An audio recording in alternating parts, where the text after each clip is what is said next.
Unapokaidi na kupata matokeo, sio garantii ya kibali au halali wa jambo lako mbele za Mungu.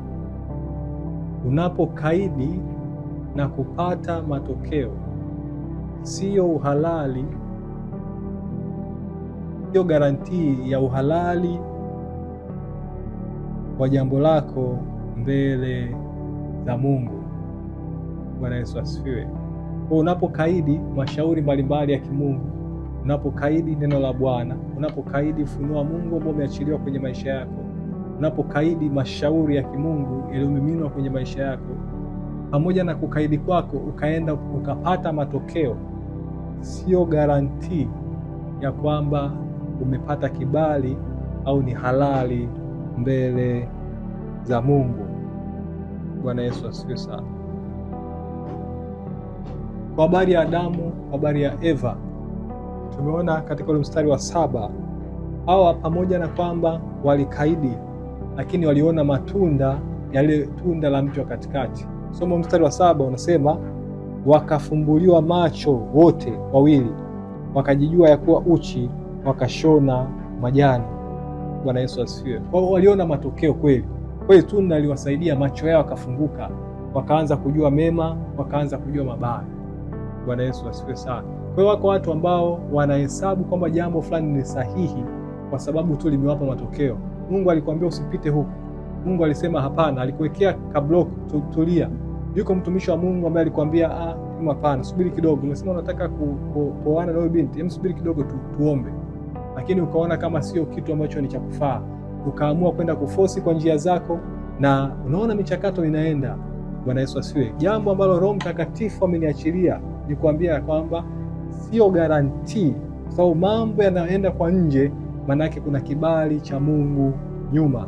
Wako wengi ambao shetani aliweza kuwadanganya, nguvu za hila ziliweza kuwadanganya kwa kuhakikisha kwamba hakuna upinzani wa nje unaoonekana katika mambo yao, na baadaye wanakuja kujikuta katika nyakati ngumu. Tumeona kwa habari ya kina Adamu, tumeona kwa habari ya Adamu na Eva hapa. Ni kweli macho yao yalifunguka, ni kweli walipata utambuzi wa mema na mabaya, lakini nafasi yao katika bustani ya Eden, nafasi yao ya utukufu, nafasi yao ya kula bila jasho ilifikia mwisho. Bwana Yesu asifiwe sana. Yuko mtu ambaye Mungu amempa neema ya kuona kila rangi katika mahusiano ambayo yapo. Kila rangi ameona katika mahusiano ambayo yapo, na bado hawajaingia hata hatua kubwa, hawajafika kwenye hatua ya ndoa yao. Mungu amekufunulia makusudi uone kwamba hii njia sio njia ambayo Mungu anachagua kwa ajili yako. Bwana Yesu asifiwe sana. Lakini bado kwa sababu mambo mengine yanaenda, unatamani uvuke uingie kwenye agano la ndoa pamoja na mtu huyu. Neno la Bwana linakuja kwa ajili yako, Mungu akakusaidia.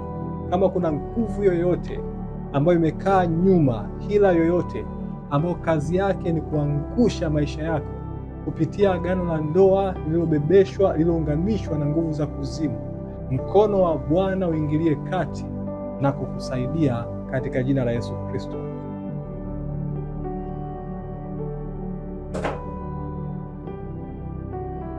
Unapokaidi na kupata matokeo, sio garantii ya kibali cha Mungu kwenye maisha yako. Bwana Yesu asifiwe. Wengine wanahesabu kupata mafanikio, kupata fedha, manake Mungu amesapoti biashara yangu. Sawa, nafanya kitu ambacho sio sawa, nafanya biashara za haramu, naendesha mambo yako kwa njia za kitapeli, na hujawahi kuumwa, hujawahi kupata ajali, hujawahi kukamatwa na vyombo vya dola. Ndani yako unajidanganya ya kwamba kama haya yote yanaenda, manake Mungu hana shida sana na njia yangu ambayo ninaitumia. Unapokaidi na kupata matokeo, sio garantii ya kibali mbele za Mungu. Bwana Yesu asifiwe. Wako wale manabii ambao Bwana Yesu alikuwa anatoa mfano, akasema, alikuwa anatoa hukumu, akasema sikuwatambua nyie, nendeni huko mkakutane na moto. Wanasema sisi tulitoa unabii kwa jina lako, tulitoa pepo kwa jina lako, lakini Bwana Yesu akasema sikuwatambua ninyi. Bwana Yesu asifiwe. Maanake nini?